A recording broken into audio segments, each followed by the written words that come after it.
ሲወጡ ግን ዝም ብለው አይደለም።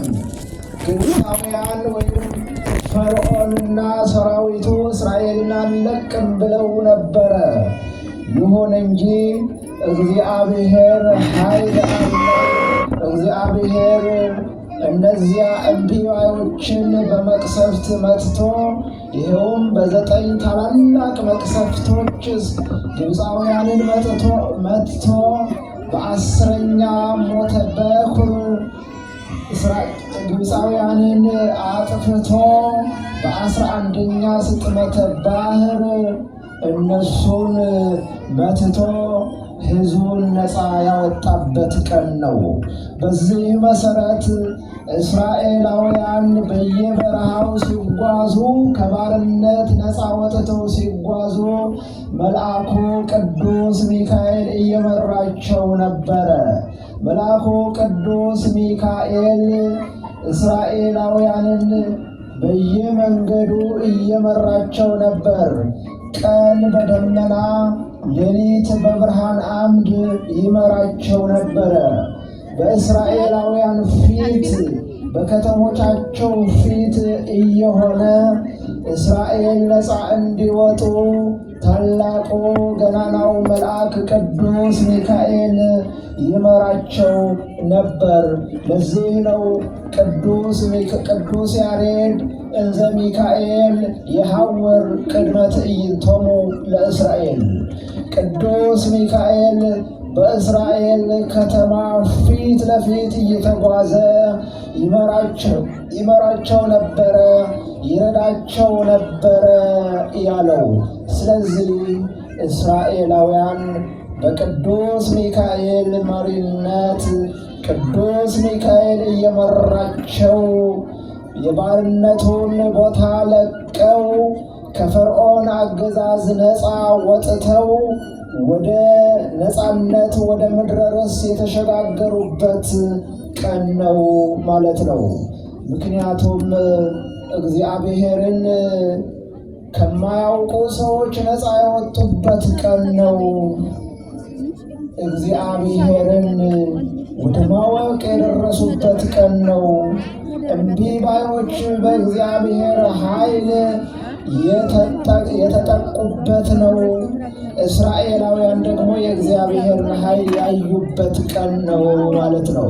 ስለሆነም እስራኤላውያን ነፃ የወጡ ምን ስላደረጉ ነው የሚለው ስንመለከት ቅድም በርዕሱ እንዳነሳ ነው ቅዱስ ዳዊት የእግዚአብሔር መልአክ በሚፈሩት ዙሪያ ይሰፍራል አለ፣ ያድናቸውማል አለ።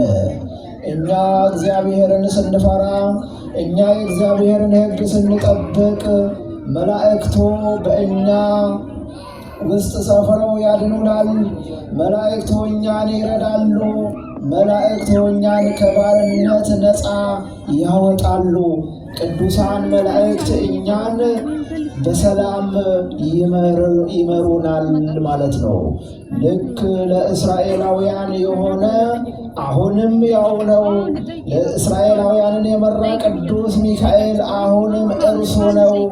ምክንያቱም የሚለዋወጡ ሰዎች እንጂ የሚለዋወጡ መላእክት የሉም። የሚያልፍ ሰው እንጂ የሚያልፍ እግዚአብሔር የለም። ቅዱስ ሚካኤል ትናንትና እስራኤላውያንን መርቷል። ትናንትና እስራኤላውያንን ረድቷል። አሁንም እኛን ይረዳል። አሁንም እኛን ከመከራ ያድነናል ማለት ነው። የቅዱስ ሚካኤል ተራዳኢነት ከሁላችን ጋር ይሁን። እንደሚታወቀው እስራኤል ዘሥጋ ከግብፅ ነው ነፃ የወጡት። ይኸው ታሪክ ደግሞ ወደ አዲስ ኪዳን ሲመጣ ሙሉ ለሙሉ በእስራኤል ዘነፍስ የሚተካ ነው። እስራኤል ዘሥጋ በግብፅ በባርነት ነበሩ። ያ ደግሞ እስራኤል ዘሥጋ የነፍሳት ምሳሌዎች ናቸው። ነፍሳት ደግሞ በሲኦል ነበሩ ማለት ነው። እስራኤል ዘሥጋ በሙሴ መሪነት ከግብፅ ነፃ ወጥተዋል። እኛ ነፍሳት ደግሞ በኢየሱስ ክርስቶስ መሪነት ከሲኦል ነፃ ወጥተዋል። እስራኤል ዘሥጋ ከፈርዖን አገዛዝ በሙሴ ነፃ ወጥተዋል። ነፍሳት ደግሞ በኢየሱስ ክርስቶስ መሪነት ከዲያብሎስ አገዛዝ ነፃ ወጥተዋል። ባሕረ ኤርትራ በሙሴ በትር ተከፍሎ እስራኤላውያን በየብስ ተሻግረዋል። እንደዚሁም ሁሉ ባሕረ መርገም በኢየሱስ ክርስቶስ መስቀል ተከፍሎ ያ ሞልቶ የነበረ የመርገም ባሕር፣ ያ ሞልቶ የነበረ የኃጢአት ባሕር በኢየሱስ ክርስቶስ መስቀል ደርቆ ነፍሳት ከሲኦል ወደ ገነት ተሻግረዋል ማለት ነው። ስለዚህ ፈርዖን የዲያብሎስ ምሳሌ ነው። ሙሴ የኢየሱስ ክርስቶስ ምሳሌ ነው። በትረ ሙሴ የኢየሱስ ክርስቶስ መስቀል ምሳሌ ነው። እስራኤላውያን የነፍሳት ምሳሌዎች ናቸው ማለት ነው። እንደሚታወቀው እስራኤላውያን ከግብፅ ወጥተው ወደ ምድረ ርስት ነው ያቀኑት። ልክ እንደዚህም ሁሉ ነፍሳት ደግሞ ከሲኦል ወጥተው ወደ ገነት ነው የተሸጋገሩት ማለት ነው። ባሕሩ ተከፍሎላቸው ሲሻገሩ እስራኤል ዘሥጋ ዘምረዋል፣ እግዚአብሔርን አመስግነዋል፣ ለእግዚአብሔር ክብር ሰጥተዋል። እንደዚሁም ሁሉ ንሴብሖ ለእግዚአብሔር ስቡሐ ዘተሰብሐ ብለው እግዚአብሔርን አመስግነዋል። እኛ ደግሞ ነፍሳት በዕለተ ዓርብ በኢየሱስ ክርስቶስ መስቀል ከዲያብሎስ አገዛዝ ነፃ ስለወጣን ከሲኦል ወደ ገነት ስለተሸጋገርን በየዓመቱ በዕለተ ዓርብ ምሽት ንሴብሖ ለእግዚአብሔር ስቡሐ ዘተሰብሐ እያለን የእግዚአብሔርን የማዳኑን ሥራ እያሰብን እንዘምራለን ማለት ነው። እስራኤል ዘሥጋ እነ ማርያም እህተ ሙሴ ለእግዚአብሔር ምስጋና አቅርበዋል። ከማን? ከፈርዖን አገዛዝ ነፃ ስለወጡ፣ ከባርነት ነፃ ስለወጡ በቅዱስ ሚካኤል መሪነት ወደ ምድረ ርስት ለተሸጋገሩ እኛ ደግሞ ነፍሳት ከዲያብሎስ አገዛዝ ነፃ ስለወጣን ከሲኦል ነፃ ስለወጣን ከዲያብሎስና ከሰራዊቱ ነፃ ወጥተን የኢየሱስ ክርስቶስ ስለሆንን ንሴብሖ ለእግዚአብሔር ስቡሐ ዘተሰብሐ እያልን በየዓመቱ ነፃ የወጣንበትን ቀን እያሰብን እንዘምራለን፣ እግዚአብሔርን እናመሰግናለን ማለት ነው። ስለሆነም ክርስቲያን እኛ ዕድለኞች ነን። እግዚአብሔርን ስናከብር የሚያከብሩን መላእክት አሉ። ለእግዚአብሔር ስንታዘዝ ለእኛ የሚታዘዙ ቅዱሳን መላእክት አሉ። የእግዚአብሔርን ሕገ መንግሥት ስናከብር እኛን የሚያከብሩ ቅዱሳን መላእክት አሉ። ምክንያቱም እኛ የእግዚአብሔር ስንሆን እኛን የሚጠብቁ ብዙ እልፍ አእላፋት ቅዱሳን መላእክት አሉ። እኛ የእግዚአብሔር ካልሆንን ደግሞ እነዚያ የእግዚአብሔር መላእክት እኛን ይቃወማሉ። ለምን? ቅዱሳን መላእክት የሚያድኑም ናቸው፣ የሚያጠፉም ናቸው። ለምህረትም ይላካሉ፣ ለመዓትም ይላካሉ፣ ለማጥፋትም ይላካሉ፣ ለማዳንም ይላካሉ። ስለዚህ እኛ የእግዚአብሔር ከሆንን፣ እኛ የእግዚአብሔርን ሕገ መንግሥት ከጠበቅን፣ እኛ የእግዚአብሔርን ሕገ መንግሥት ካከበርን እኛን ደግሞ ለማክበር ዘወትር ቅዱሳን መላእክት በእኛ ላይ ይሰፍራሉ፣ በዙሪያችን ይሰፍራሉ። በዙሪያችን ሰፍረው ደግሞ ያድኑናል። ከምን ያድኑናል? ከዲያብሎስና ከሰራዊቱ ያድኑናል። ከተለያዩ መከራዎች ያድኑናል። ከተለያዩ ፈተናዎች ያድኑናል። እኛ በማናውቀው እነሱ በሚያውቁት፣ እኛ በማንረዳው እነሱ በሚረዱት መጠን እኛን ያድናሉ። እንደ እግዚአብሔር ጥበቃ፣ እንደ ቅዱሳን መላእክቱ ጥበቃ ባይሆን ኖሮ እኛ ቁመን መንቀሳቀስም አንችልም ነበረ። ምን ይደርስብን እንደነበረ ቅዱሳን መላእክት እንዴት እንዳዳኑ እግዚአብሔርና እነሱ ነው የሚያውቁት ማለት ነው። ስለሆነም እኛ ክርስቲያን ይህንን በዓል ስናከብር ቅዱስ ሚካኤል ያደረገውን ሥራ እያሰብን ነው። ቅዱስ ሚካኤል እነ ዳንኤልን የረዳ ታላቅ መልአክ ነው። እስራኤላውያንን ነፃ ያወጣ ታላቅ መልአክ ነው። እስራኤላውያንን ከመከራ ያዳነ ታላቅ መልአክ ነው። ለእስራኤላውያን መና እንዲወርድላቸው ውሃ ከዓለት እንዲፈልቅላቸው ያደረገ ታላቅ መልአክ ነው። ከማን ተልኮ? ከእግዚአብሔር ከአምላኩ ተልኮ ማለት ነው። ስለሆነም የቅዱስ ሚካኤልን ኃያልነት የቅዱስ ሚካኤልን ተራዳኢነት እያሰብን ሁላችን የቅዱስ ሚካኤል ተራዳኢነት ከእኛ ጋር እንዲሆን የእግዚአብሔር የአምላካችን ቅዱስ ፈቃድ ይሁን።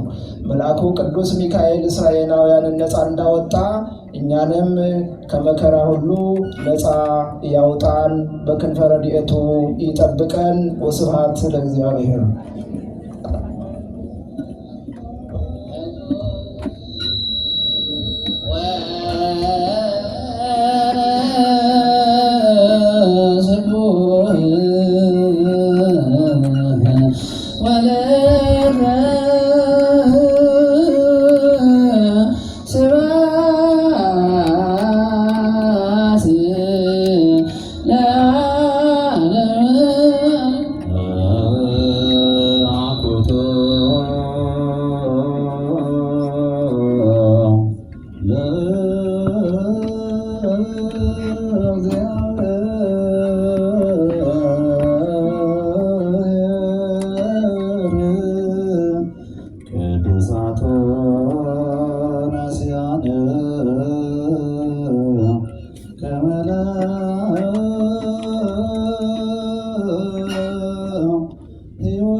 Yes.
የደፋው ጣዖትን የሻረው በሞቱ ሞትን ያጠፋው ተስፋቸው ከምትሆን ከክብርት ማዕድ ሥጋህንና ደምህን ይቀበሉ ዘንድ ወደ ቤተ መቅደስ ስለመጡ ስለ ሕዝብህና ስለ ርስትህ የበጎነትን ቸርነት እንማልዳለን።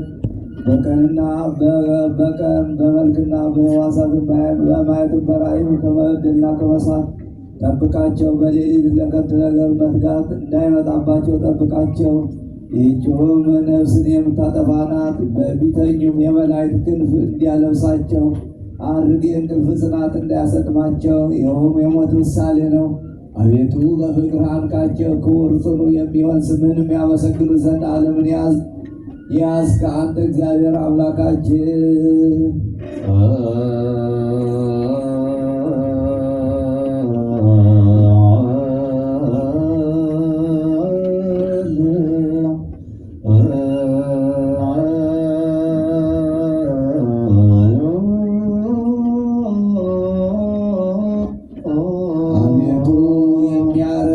የሚጠፋ ይህ የተስፋ ዓለም ለእኛ ለክርስቲያን ወገኖች አይደለም። የሚመጣውን ተስፋ እናደርጋለን፣ በእጅም እንጠናለን እንጂ አንተ ሰማይና ምድር ያልፋል ቃሌ ግን አያልፍም ብለሃልና። ዳግመኛም 3 ጊዜ መለከት መነፋት ይሆናል ብለሃልና። ይኸውም ሙታንን የሚያነቃ ነው። በመጀመሪያው አዋጅ በዓለም ዳርቻ ያሉ የተበተነ የሥጋ ትቢያ ይሰበሰባል። በላይ ያለውና በታች ያለው፣ በባህር ያለውና በየብስ ያለው፣ በአራዊት ሞት ያለው በልዩ ልዩ ሞት ፈጽሞ ያረጀና የጠፋ በምድር ላይ የወደቀና የሥጋ ቅርፊትም ሁሉ ወደ ቀደመ መገናኛው ይሰበሰባሉ። ሁለተኛው አዋጅ አጥንቶች ከሥጋና ከደም ጋር ይያዛሉ። ያለመንቀሳቀስ ያለመናወጥም እስከ ጊዜው ድረስ ፍጹም በድን ይሆናል። በሦስተኛው አዋጅ ሙታን እንደ ዓይን ጥቅሻ ይነሳሉ። ጻድቃንን ኃጥአንን ክፉንም ቢሆን በጎንም ቢሆን በሕይወታቸው ዘመን ሁሉ የሠሩትን ሁሉ ከምድር የተከተላቸው